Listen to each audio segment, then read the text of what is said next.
በጣም የሚቆጨኝን ነገር ልንገራችሁ። አንደኛ ላይቭ ላይ ነው ያደረኩት። በጣም ስሜታዊ ስለነበርኩ ላይቭ ላይ ይሄንን የዓለም ህዝብ ሁሉ ማወቅ አለበት ብያለሁ። ሁለተኛ እዛ ያ ሁሉ በሬ ታርዶ እነዚህ ሰዎች ቆሎ ነበር ሲበሉ የነበሩት ተፈናቃይ ተብለው ማለት ነው። እንግዲህ ሀገራቸው ነው ከአምቦ ነው ተፈናቅለው እዛ ሀገራቸው ነው ተብለው ክልላቸው ነው ተብሎ ሄደው የክልሉ ህዝብም መንግስትም ምንም አላያቸው። እውነቱን እንነጋገር ከተባለ ያ ሁሉ በሬ ታርዶ ምንም የተሰጣቸው ነገር የለም እና ልቤ በጣም ተነክቶ ስለነበረ ስልኬን አውጥቼ ማለት ነው ላይቭ ነው መቅረጽ የጀመርኩት። ላይቭ ከ30 በላይ በሬ ታርዶ ድግስ ነበር እና ድግሱን በልተን ቀምሰን ምናምን ነው እዛ ይሄድ ነው እና እዛ ሲሄድ ሰዎቹ ቆሎ እየቆሉ እየበሉ ነው። በጣም ልቤ የተነካበትን ስሜት ነው የምነግረው። በሰደፍ ተመታው፣ ሰደፍ ተሰበረብኝ። ከዛ በጎራዴ ምን እንደሆነ አረጉኝ። ከዛ ደሙን እንደዚህ ሆኖ ከዛ እንደገና ሞትኩበት፣ እንደገና ተነሳውበት ሲለኝ አንድ ጥያቄ አልጠየኩትም።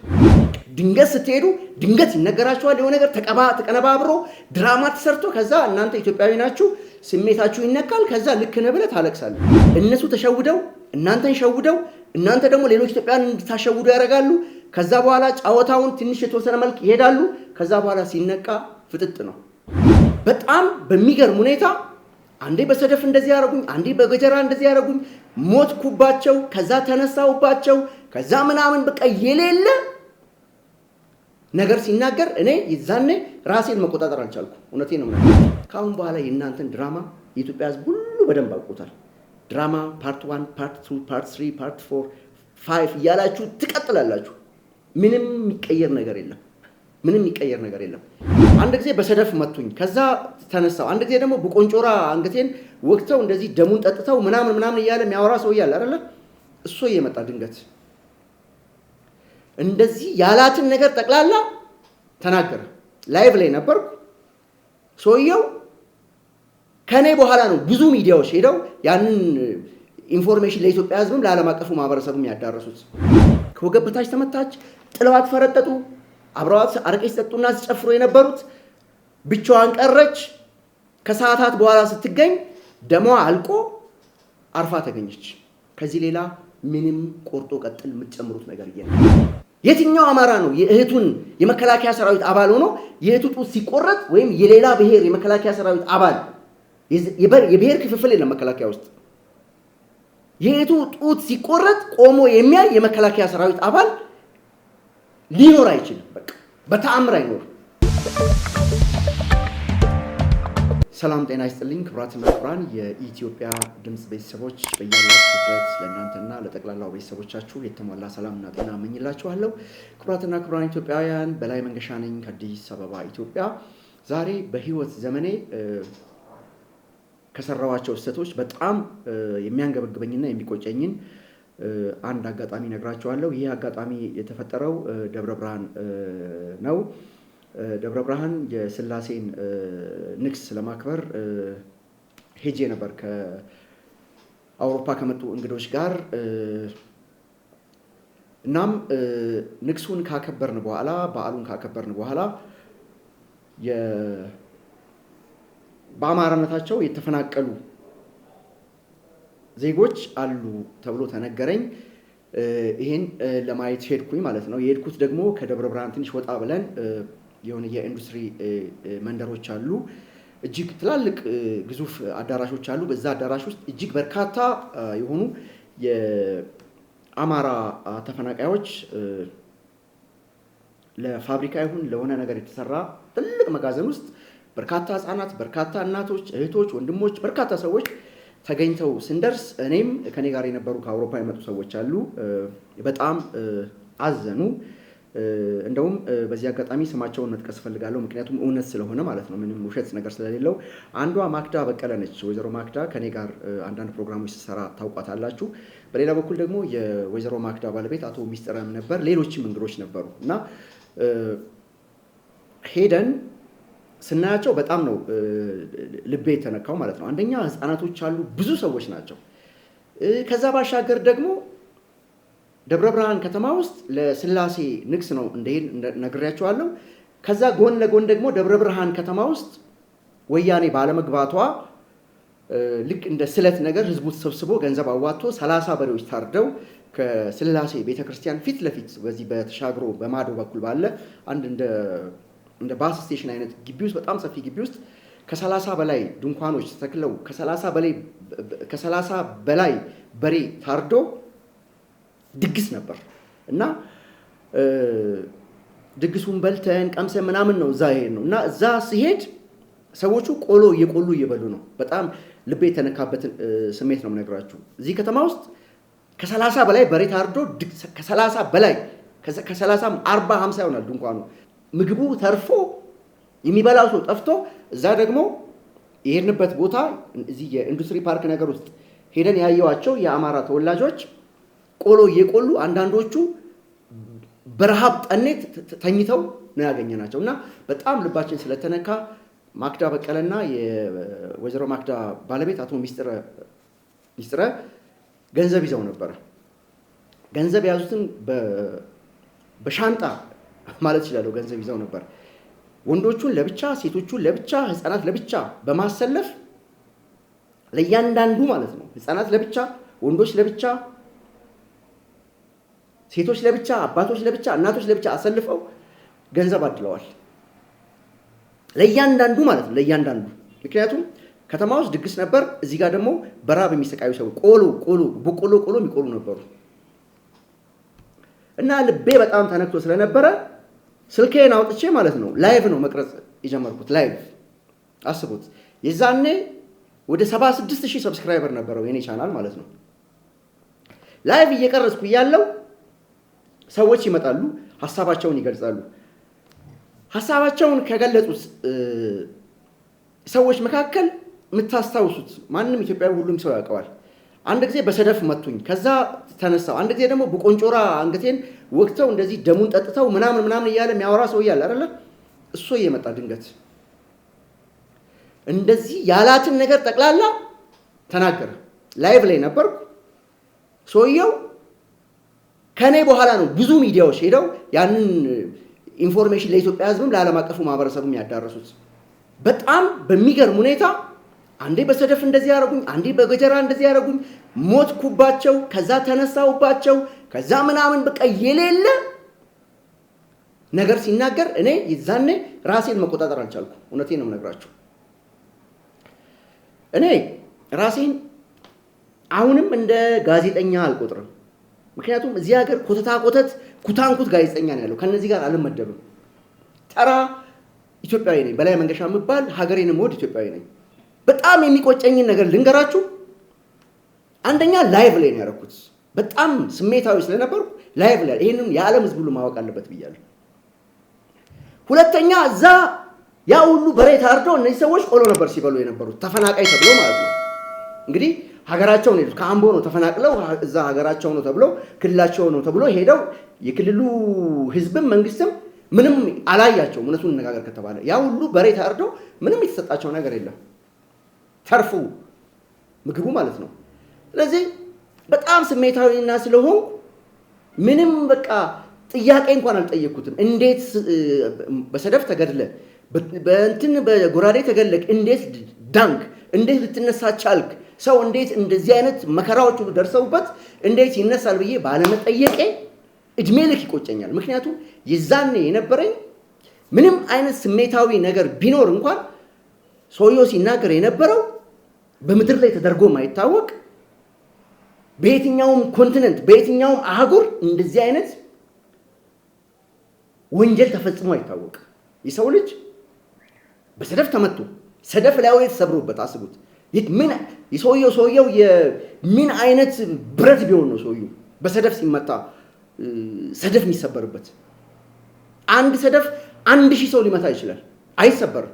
በሰደፍ ተመታው፣ ሰደፍ ተሰበረብኝ፣ ከዛ በጎራዴ ምን እንደሆነ አረጉኝ፣ ከዛ ደሙን እንደዚህ ሆኖ ከዛ እንደገና ሞትኩበት፣ እንደገና ተነሳውበት ሲለኝ አንድ ጥያቄ አልጠየኩትም። በቃ ደንዝዣለሁ፣ ፈዝዣለሁ። አያችሁ፣ እኛ ሀገር የሚሰሩ ድራማዎች እንደዚህ ናቸው። ድንገት ስትሄዱ ድንገት ይነገራችኋል የሆነ ነገር ተቀነባብሮ ድራማ ተሰርቶ ከዛ እናንተ ኢትዮጵያዊ ናችሁ ስሜታችሁ ይነካል። ከዛ ልክ ነህ ብለህ ታለቅሳለህ። እኔ ላይቭ እየቀረጽኩ ስሜቴ በጣም በቃ እንዴት ብዬ ልንገራችሁ የሆንኩትን ነገር ማለት ነው። እና ምስክሮች አሉ። አንዷ ማክዳ ነች። ሌላው የወይዘሮ ማክዳ ባለቤት አቶ ሚስጥር ኃይለ ሥላሴ አለ። አሁን አሉ በህይወት። አያችሁ እኛ ሀገር የሚሰራው ድራማ፣ እኛ ሀገር ብሔርና ብሔር ለማጣላት የሚደረጉት ተንኮሎችና ድራማዎች ምናልባት ሰውየው አልተመታም ካላችሁኝ ተመቷል። በቃ ተመቷል። ይሄን የማልክደው ነገር አለ። የተመታውበት ሁኔታ አለ። ሰውየው በጥፊ ሊመታ ይችላል፣ በካልቾ ሊመታ ይችላል፣ በእርግጫ ሊመታ ይችላል፣ በሰደፍም ሊመታ ይችላል። ግን ሙቼ ተነሳው፣ ሰደፉ ተሰበረብኝ፣ በገጀራ እንደዚህ አድርጎ በምናምን የሚለው ቆርጦ ቀጥል ሁሉ ፍጹም ድራማ ነው። በፍጹም በምድር ላይ የማይሆን ነገር ነው። ይህ ቅንብር የሰላም እጦት ለማምጣት ህዝቡን ለመበጥበጥ የአማራ ህዝብና የኦሮሞ ህዝብ በሰላም እንዳይኖር የተሰራ ድራማ ነው። እስከ ቅርብ ጊዜ ድረስ እውነቴን ነው የምነግራችሁ፣ የዚህ ሰውዬ ጉዳይ እኔ አምን ነበር። በቃ ልክ ነበር ብዬ አምን ነበር። ይሄን ሁሉ ነገር ሲናገር እኔ አልጠየቅኩትም። እስከ ቅርብ ጊዜ ድረስ እኔ ራሴን አልጠየቅኩም። ይሄ ነገር ልክ ነው ልክ አይደለም ብዬ አልጠየቅኩም። በአንዴ ልክ እንደነገረኝ ተቀበልኩ። ልቤ ውስጥ ገባ፣ ታተመ። ከዛ በኋላ ድራማዎች እየመጡ ሲመጡ ከዛ መጠየቅ ጀመርኩ። በጣም ተናደድኩ፣ በጣም አዘንኩ፣ በጣም ተቆጨው። አያችሁ በቀጥታ ትሸወዳላችሁ። በተለይ የዋህ ከሆንክ ሀገርን የምትወድ ከሆነ ህዝብ የምትወድ ከሆነ ትሸወዳለህ። ምክንያቱም እዛ ሰፈር ድርሰት መጻፍ የሚችሉ ኩታንኩቶች አሉ። የአማራን ህዝብ የማይመጥኑ ፍጹም በአረመኔነት ሰላም የማይፈልጉ ወንበዴዎች፣ ተራ የእድሜ ልክ የወንበዴነትና የሽፍታነት ታሪክ ያላቸው ቡድኖች አሉ። አቀናበሩ፣ ነገሩት፣ እሱ ያቺን ነገር አጠናት። ከዛ እኔንም አሳመነኝ። አየህ አልጠየቁም። እኔ ቢያንስ እንደው ጋዜጠኛ እንኳን አሉ እንደ አንድ ተራ ሰው እንደ አንድ ኢትዮጵያዊ እንዴት ልትነሳ ቻልክ? እንዴት ልትሞት ቻልክ? እንዴት ከዚህ ጉዳት ልትርፍ ቻልክ? እንዴት በህይወት ልትራመድ ቻልክ? ይሄ ሁሉ ሲከናወንብክ እንዴት ቆማ አስተናገድክ? እንዴትስ አየክ ብዬ አልጠየቅኩትም። አየህ በቃ ሲረጩብህ ትደነዝዛለህ። ስለዚህ እንዲህ አይነት ድራማዎች ካሁን በኋላ ይሰራሉ እዚህ ሀገር ላይ ምንም አጠራጠሩ። ምክንያቱም ተዋግተው አዲስ አበባ መድረስ አይችሉም። አሸንፈው መምጣት የሚችል ምንም አይነት ምድራዊ ኃይል የለም። እኔ እርግጠኛ ሆኜ እነግራቸዋለሁ። ስለዚህ እንደዚህ አይነት ድራማዎች፣ ቲያትሮች ይቀጥላሉ።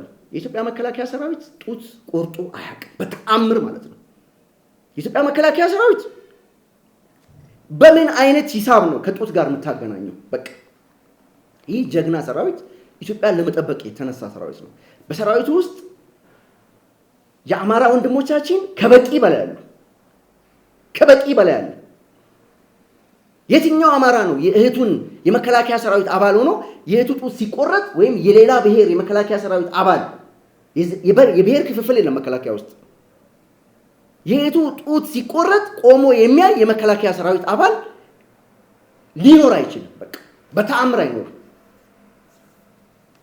ለምሳሌ ጥላቻ አለባቸው ተብሎ የሚጠሩ ብሔሮች አሉ አይደል? በእነዚህ በጡሩምባና በኮተታ ኮተቶች አንድ የጥላቻ ብሔር አራማጅ ወታደር እንኳን ቢኖር ውስጥ ላይ መከላከያ ሰራዊት ውስጥ ተደብቆ ያለ እንደዚህ አይነት እርምጃ ቢወስድ እንኳን ሌሎች ኢትዮጵያውያን ወንድሞቻችን የአማራ ብሔር ተወላጆች፣ የትግራይ፣ የሀዲያ፣ የከምባታ፣ የጉራጌ፣ የስልጤ፣ የአፋር፣ የሶማሌ ወንድሞቻችን እኮ መከላከያ ውስጥ አሉ። እንዴት ነው ቆሞ የሚያዩት? ይህን መጠየቅ አለብን። ከኔ በላይ የተሸወደ የለም። በሰደፍ መቱኝ፣ በእንትን አደረጉኝ፣ ደሜን እንደዚህ ያደረጉ፣ ሰደፉ ተሰበረ፣ ቅብር ጥሶ ብሎ እኮ ሸውዶኛል። ይህ ሰውዬ አስለቅሶኛል። ስለዚህ እያንዳንዳችሁ ማለት ነው ሲገባችሁ ትመጧታላችሁ። የውሸት ድራማ እዛ ሰፈር ነፍ ነው። ስክሪፕት መጻፍ ይችላሉ፣ በደንብ አድርገው ነው የሚችሉት። በጣም የሚገርማችሁ ነገር ደግሞ ይህን ፕሮግራም ሰርቼ እንደነገርኳችሁ ነው ለስላሴ ነው ደብረ ብርሃን የነበርኩት። ከዛ አዲስ አበባ መጥቼ ጠዋት ፕሮግራም ልንሰራ ቻናሉን ስከፍተው ቻናሉ የለም። በቃ ሪሙቫል ነው የተሰጠኝ። በጣም ነው የሚገርመው። አያችሁ ተሸውጄም እንደገና 76000 ሰብስክራይበር የነበረው ቻናሌ ተዘግቶብኛል። ምክንያቱም ሰውየው ሲናገር የነበረው ነገር ጠቅላላ ሄት ነው። ሄት ፍጹም የኢትዮጵያ ህዝብን የሚያጣላ የሚያባላ ብሔር ከብሔር የሚያጋጭ ሀሳብ ነበር ሲናገር የነበረው። ያኔ ሁሉ ደንዝዣለሁ። አያችሁ፣ ሄት ሲናገር ሁሉ ዝም ብዬ ፈቅጄለታለሁ። ምክንያቱም የነገረኝ ነገር መቋቋም የማልችለው ነገር ስለነበረ ማለት ነው። ከአሁን በኋላ የእናንተን ድራማ የኢትዮጵያ ህዝብ ሁሉ በደንብ አውቆታል። ድራማ ፓርት 1 ፓርት 2 ፓርት 3 ፓርት 4 5 እያላችሁ ትቀጥላላችሁ። ምንም የሚቀየር ነገር የለም። ምንም የሚቀየር ነገር የለም። በመጨረሻ አንድ እውነት መናገር እፈልጋለሁ በድጋሚ የዚች በዓለም የምትባለው ልጅ ማለት ነው አሟሟት በዓለም ጠመንጃ ይዛ ስትዞር ስትፎክር ስትሸልል አረቄ ስትጠጣ ምን በቃ መስቀል በአንገታቸው ላይ ሲያደርጉ አንዴ ግንባራቸው ላይ ያደርጉ በካቲከላ ብዙ ነገር አይተናል። የበዓለም ቪዲዮ በተለይ ካረፈች በኋላ ብዙ ቪዲዮዎች ተለቀዋል። ብዙ ነውረኛ ቪዲዮዎች ሁሉ ታይተዋል። በዓለም ቲማቲም ይዛ አይደለም ስትፎክር የነበረው ክላሽንኮቭ ነው። ስለዚህ በጦርነት ውስጥ ተመታች። ይተመታችሁ ደግሞ 100% እውነት ነው የምነግራችሁ። 100% ለህሊናዬ ስል ነው የምናገረው። ለማንም ፕሮፓጋንዳ ለመስራት አይደለም። በዓለም ተመታች፣ ከወገቧ በታች ተመታች። ከወገቧ በታች ተመታ፣ ጥለዋት ሄዱ ጀዊሳዎቹ። ጀዊሳ ያስመታል፣ ከዛ ጥሎ ይፈረጥጣል። ጥለዋት ስለሄዱ ብዙ ሰዓት ከወገቧ በታች በጥይት ስለተመታች ሰውነቷ ውስጥ ያለው ደም እንዳለ ጠቅላላ ፈሰሰ። በቃ ከአንገቷ በላይ ምንም አይነት ከዚህ ከወገቧ በላይ ምንም አይነት ጥይትም ሆነ ጥፊ እንኳን አልገጠማት። ከወገብ በታች ተመታች፣ ጥለዋት ፈረጠጡ። አብረዋት አረቄ ሲጠጡና ሲጨፍሩ የነበሩት ብቻዋን ቀረች። ከሰዓታት በኋላ ስትገኝ ደሟ አልቆ አርፋ ተገኘች። ከዚህ ሌላ ምንም ቆርጦ ቀጥል የምትጨምሩት ነገር የለም። ስለ ጡት ስለምን ሌላኛም እንደገና ድራማ ተፈጠረ። የመጨረሻ 100% ውሸት ነው። ስለዚህ ውሸት ትጠምቃላችሁ፣ ራሳችሁ ትጠጡታላችሁ፣ ራሳችሁ ትንገዳገዱበታላችሁ፣ ራሳችሁ ትወድቁበታላችሁ። በቃ አሁን ላይ በርካታ ወጣቶች ጫካ የገቡ ልጆች ማለት ነው የሰላም አማራጭን በመጠቀም እየመጡ ነው። በርካታ ቤተሰቦች ለልጆቻቸው ስልክ እየደወሉ ልጆቻቸውን እያስመጡ ነው ያሉት። ጀዊሳ የሚባለው የነዘመነ ካሴ ቡድን እመኑን ከጥቂት ወራት በኋላ ማለት ነው ባዶ ነው የሚሆነው። ባዶ በቃ ምንም አይነት ተዋጊ አዋጊ ምንም አይኖረው። ምክንያቱም ታየ በቃ ዲያስፖራው ተበተነ፣ ግንባር ላይ ያለው ተበተነ፣ ሁሉ ነገር ኪሳራ በኪሳራ ነው። ስለዚህ ሌሎች ወንድሞቼና እህቶቼ ነገሮችን በደንብ ሳታዩ በደንብ ሳታረጋግጡ የሚነገራችሁን ነገር ሁሉ በመቀበል የሚነገራችሁን ነገር ሁሉ በመፖሰት እንደኔ እንዳትሸወዱ። ይሄ ሰውዬ እኔን ይሸውዷል። በቃ አያችሁ እንዲሆን ሲለኝ እኔ በቃ ፈዘዝኩ፣ ደነዘዝኩ። በነጋታው ቻናል የተዘጋ አያችሁ። ስለዚህ እነሱ ተሸውደው እናንተን ሸውደው እናንተ ደግሞ ሌሎች ኢትዮጵያን እንድታሸውዱ ያደርጋሉ። ከዛ በኋላ ጫወታውን ትንሽ የተወሰነ መልክ ይሄዳሉ። ከዛ በኋላ ሲነቃ ፍጥጥ ነው። እኔ ራሱ ዋጋ ከፍያለሁ። ስለዚህ ኢትዮጵያውያን የሚለቀቁ ቪዲዮዎች በጣም በተለይ ይሄ ህዝብና ህዝብን የሚያጋጩ ነገሮች ላይ በጣም ጥንቃቄ አድርጋችሁ ተመልከቱ። በደንብ ለዩ። ምንድነው ይሄ ቪዲዮ? አሁን በተለይ በኤአይ የሚሰሩ ቪዲዮዎች በጣም የሚገርሙ ናቸው። ከትላንት ወዲያ የጋሽ ማህሙድን ዘፈን ሲሰማ ነበር በአውቶሞቢል ውስጥ። የጋሽ ማህሙድ የጉራግኛ ዘፈን እና በጣም ልዩ አድርገውት በቃ አሳምረውት ሰርተውት አይቼ በጣም ተደነቅያለሁ። ዛሬም እሱን ሙዚቃ የሰማሁ ነው የመጣሁት እና አርቲፊሻል ኢንቴሊጀንስ ተአምር እየሰራ ነው በዚህ ዘመን። ስለዚህ ጥንቃቄ ማድረግ አለብን። የሚሰጠን መረጃ ሁሉ ማመን የለብንም። ተሰናበትኳችሁ። በላይ መንገሻ ነኝ ከአዲስ አበባ ኢትዮጵያ። እግዚአብሔር ኢትዮጵያን ይባርክ።